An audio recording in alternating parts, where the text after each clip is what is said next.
అయిపోయింది, అంతా అయిపోయింది. తలకాయ ఎక్కడ పెట్టుకోవాలనో ఎవరికి చూపించుకోవాలనో అర్థం కాని స్థితికి వచ్చింది. ఏదో అనుకుంటే ఇంకేదో జరిగింది. ముందుగా మురిసిన అమ్మ పండగ ఎరగదన్నట్టే అయ్యింది పవన్ కళ్యాణ్కు.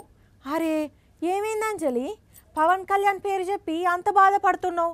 జన సైనికులు కొట్టిండ్రా తిట్టిండ్రా అంటే వాళ్ళు కాదు, పవన్ కళ్యాణ్ను కమలం పార్టోళ్ళు ముక్కు పట్టి చెంపమించి దర్శనంత పని చేసిర్రు. ఎక్కడ చెప్పుకోవాలనో తెలియక ఏం చేయాలనో అర్థం కాక అసలు రాజకీయం చెయ్యాలనా వద్దా, చేస్తే ఇంకెట్లా చేయాలి అని కన్ఫ్యూజన్లకు నెట్టేసి జీరో అంటే జీరో అని చేసేసి షాక్ మీద షాక్ ఇచ్చిండ్రు.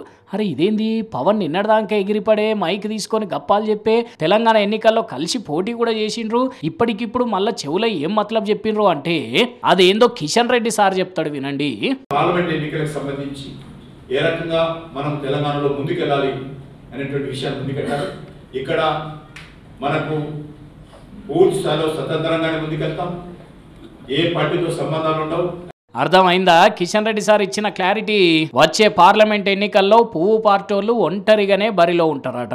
తోక పార్టీలు గీక పార్టీలకు మొత్తం దోస్తు కట్టివి చెప్పిండ్రట. మరిగా తెలంగాణ ఎన్నికల్లో జనసేన వాళ్ళకు 8 సీట్లు ఇస్తే మొత్తం డిపాజిట్లు కోల్పోయినరు. ఆ నియోజకవర్గాల్లో పార్టీని ఈయన గారు ఇంకింత పల్సన పడేసిండ్రు అనుకున్నారో ఏందో.